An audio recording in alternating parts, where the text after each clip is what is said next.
All right, team. So I thought I'd do another little tiny review session for the final exam that will be next week.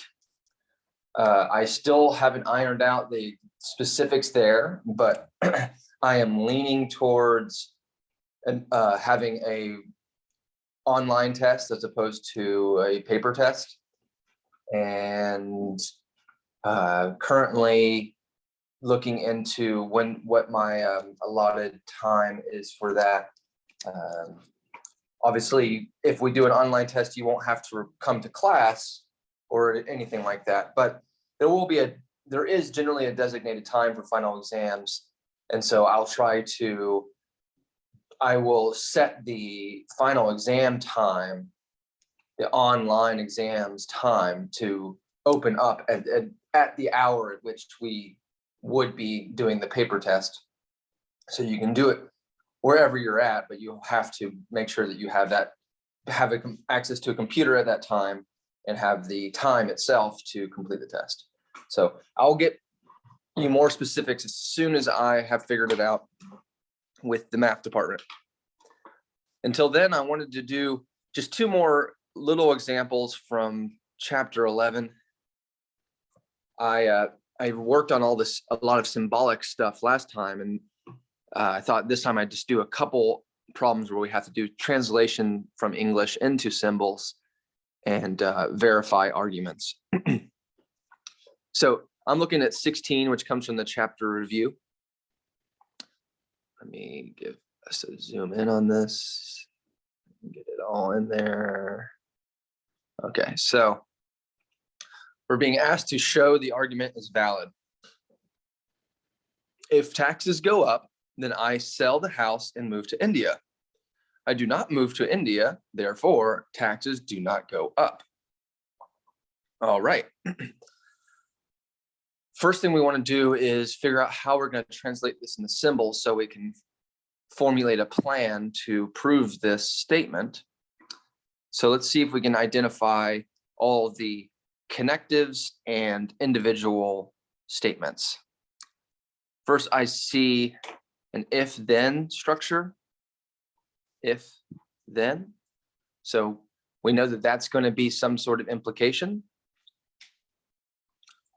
Within that if-then, we have two or three statements, really. The if and then is taking if taxes go up, then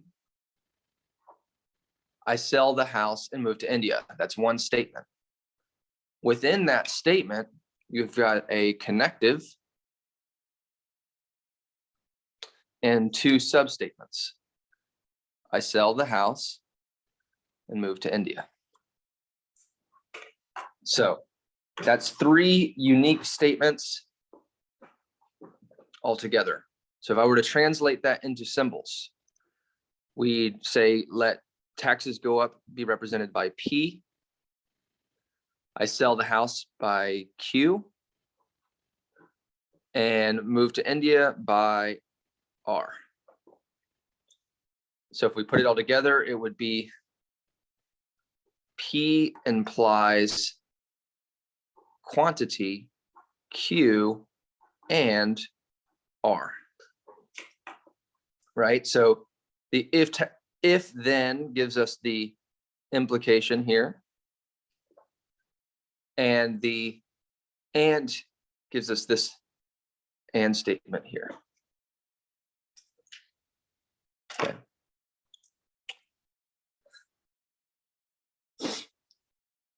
Now, what happens is we have a argument, right? An argument is usually hypotheses, a conjunction of hypotheses, and then one big logical implication. So this is one big hypothesis. The next hypothesis is I do not move to India. So that's an and move to India we know is R. So not move to India, the not is your connective, or really it's just a modifier, that would be not R. So for the logical argument, we have P implies Q and R and not R. So those are our two hypotheses. What is the conclusion? Therefore, therefore, that's going to be your big logical implication, double arrow. Therefore, what? Taxes do not go up. So that is a statement we already have, but it's been modified by the not. So that's not P. Sorry. Not P. So that is our conclusion. Okay. Let me zoom out just a hair. So you can see just the step of translating this into symbols is not a trivial one. And I know I did the red and green here, but don't confuse this. This is a simple implication versus the logical implication, right? So remember from the lecture that I messed up, or at least according to the book, I messed up. These two things are not equal to each other. Zoom. Is it in there? Oh, there it is. So single arrow, double arrow, not equal. So be careful about that. Come on now. There we go. Okay. Now we need to go about proving this argument. Once we've translated it into symbols, we need to go about proving it. And so we have two hypotheses and a conclusion. We need to show that the hypotheses lead to the conclusion. So let's see what happens. Now immediately, because with a logical argument, you must assume to prove a logical argument directly, you assume all the hypotheses are true and show the conclusion must be true as well. So we're going to assume all the hypotheses are true. So the first thing we can do in a proof would be to assume not R. And we know that that's just by assumption. We assume not R is true because it's one of our hypotheses. If not R is true, then that means R is false, which means Q and R is false, right? So if not R is true, then R is false, which means no matter what, Q not and R must be false. And if Q and R are false, then the only way for P implies Q and R to be true is P must be false as well. So let's see if we can use any logical rules of inference to get us there. So we've got not R. So I mean, what if we're going to do this directly? You know, I can say from not R, we can assume not Q.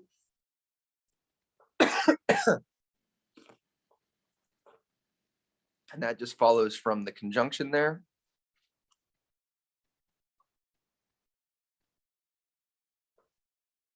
So by conjunction,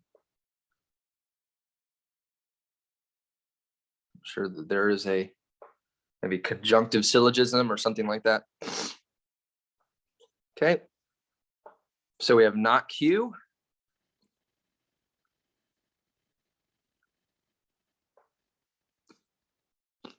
So we have not R and not Q is true. So that implies not P.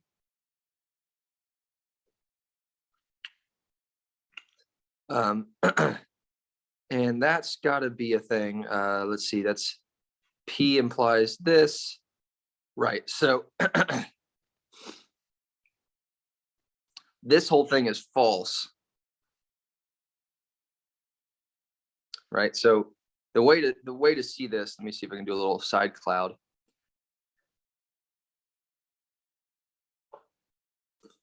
Is if you look at the general structure there, I'm just going to say like big P, this is not the same P, big P implies big Q.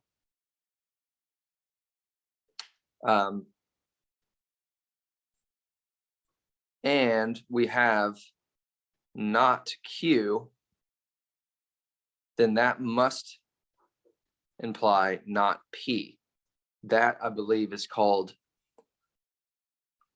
modus tollens. That's one of the rules of inference. Oops, figured you can't see that. So P implies Q and not Q, therefore not P. This we call, I believe we call that modus tollens. That's one of the rules of inference. And that's essentially what we have here. Once we can assert, I'm having technical difficulties today. Once we can assert not R and not Q, then Q and R is completely negated, essentially. So this whole thing is false. And so by modus tollens, we must get not P.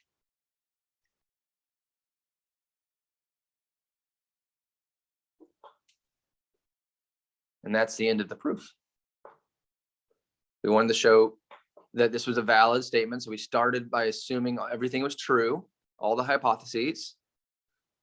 Not R is one of the hypotheses. So we assume that's true by assumption. If not R is true, then we must have not Q by the conjunction here. So that's the only way, because if not R is true, then that means R is false, which means Q and R, I guess that's probably what I should say, is Q and R is false. So really we should say not Q and R. And that's by the rules of conjunction. And once we know that it's not Q and R, then we have the modus tollens construction. P implies this and not that, therefore not this. Boom. Modus tollens gives us the conclusion. So that takes a little bit of practice and familiarity with the rules of inference. The really only way to get good at it is practice it. So, okay, so let's do one more proof here. Zoom in so I can get everything on the one screen. Trying. Okay, well, I'll just read it to you. So in number 20, we want to, hold on.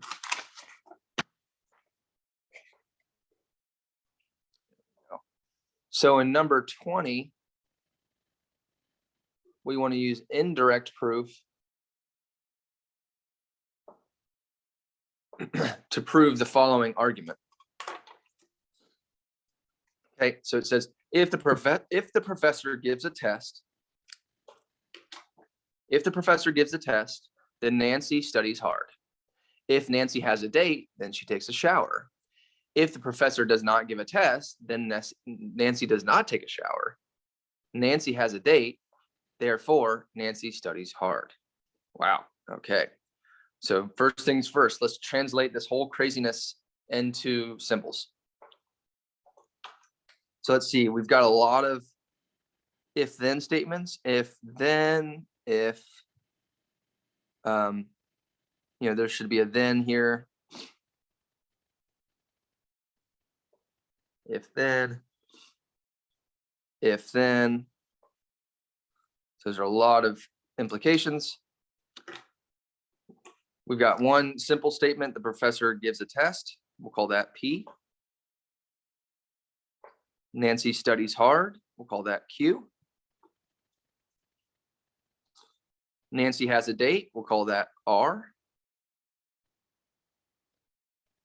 She takes a shower. We'll call that, I don't know, something fun. W. So 4 simple statements. So far we have if professor gives test, then Nancy takes a shower. So that's P implies Q. We have if Nancy has a date, then she takes a shower. That's R implies W. Okay. If the professor does not give a test, then Nancy does not take a shower. So that's not P.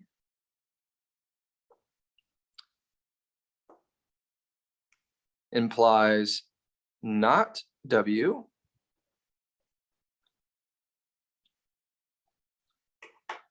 Right? So these are just negations of previous statements. Negations.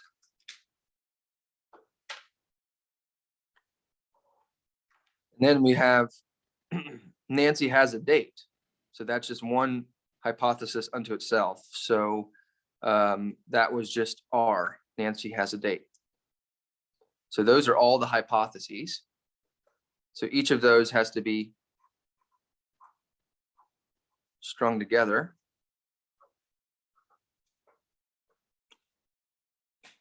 What's the conclusion? We have the therefore what? Therefore Q. Nancy studies hard. That's Q.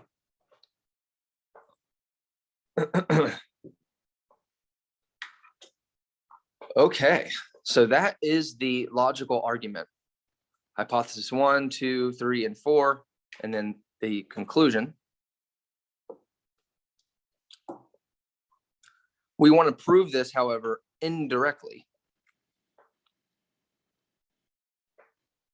We want to prove it indirectly. So to do that, we assume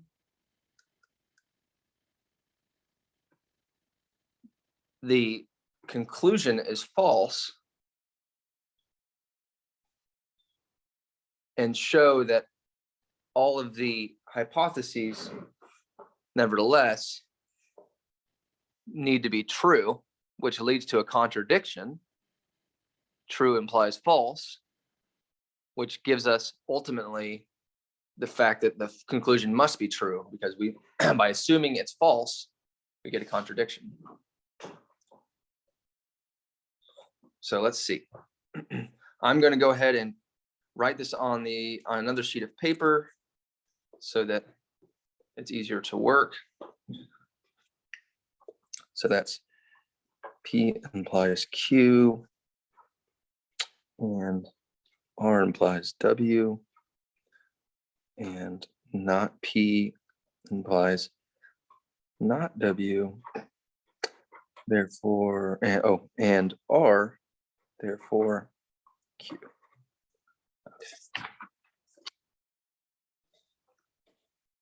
Come on, papers. This should be an and symbol here. Okay, so what do we assume? We assume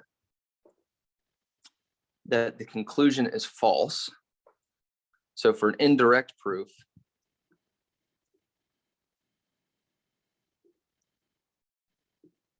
which I believe is also called proof by contradiction, we assume that this is false, but show that this must be true, is still true. So we assume not Q, right? The negation of Q. That's the indirect assumption.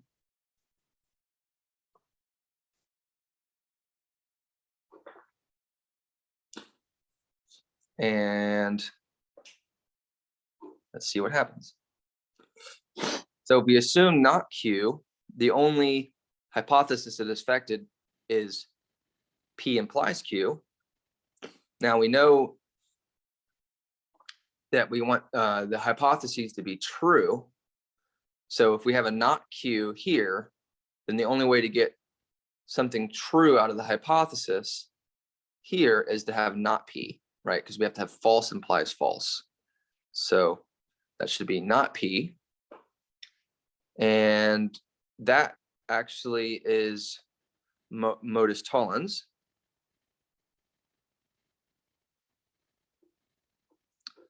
That's what we're using there. Okay.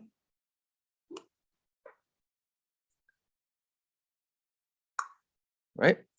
Now we have not P. If not P is true, then from this implication, we must have not W is true. And that's by modus ponens. That's the direct form. So if you have an implication and you assume the premise is true, then the conclusion must be true as well. That's modus ponens. All right. If we have not W, then what does that do to this implication? Well, if we have not W, then we must have not R. And that's modus tollens again. So lots of modus ponens, modus tollens.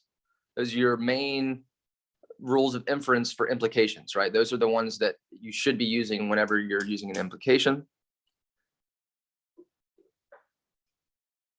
If we have not R, then what happens? Well, if we have not R, then what happens to R?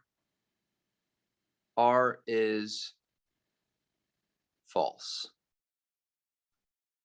right? So actually, that's right. So now we have not R, so that implies R is false, which means this whole side is false. And that's actually what we wanted. That's right. I forgot the difference between indirect proof and disproving something. So for indirect proof, we assume this is false, and we show that this must also be false. It's sort of the contrapositive. That's more of what we're using here. So remember the contrapositive.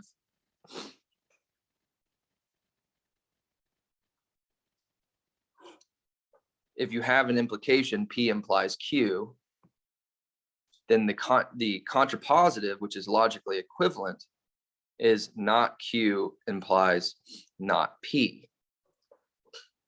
So when you're doing an indirect proof, you're essentially using contrapositive. You assume the negation of the conclusion here, and you show the negation of the premise is also true, and therefore you get to a proof. You know, you prove it. The indirect proof is proof by contrapositive. So we assume not Q, which is like we are assuming in this big implication that the conclusion is false, and we show that the premise must also be false. And that's what happens. Once we get not R, then that means R is false. Once we assume not R is true, then R is false, and this whole thing falls apart. The whole conjunction, right? Because in order for this big string of conjunctions to be true, each individual hypothesis must be true. And we try to force each of the hypotheses to be true, but by doing that, we were forced to make this hypothesis false which makes this whole side fail. And so therefore you get, and that's basically it. So yeah, proof is done. Once you get not R, conjunction fails. So we could say, therefore,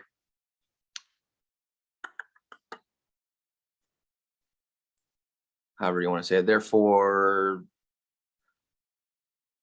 the argument is valid.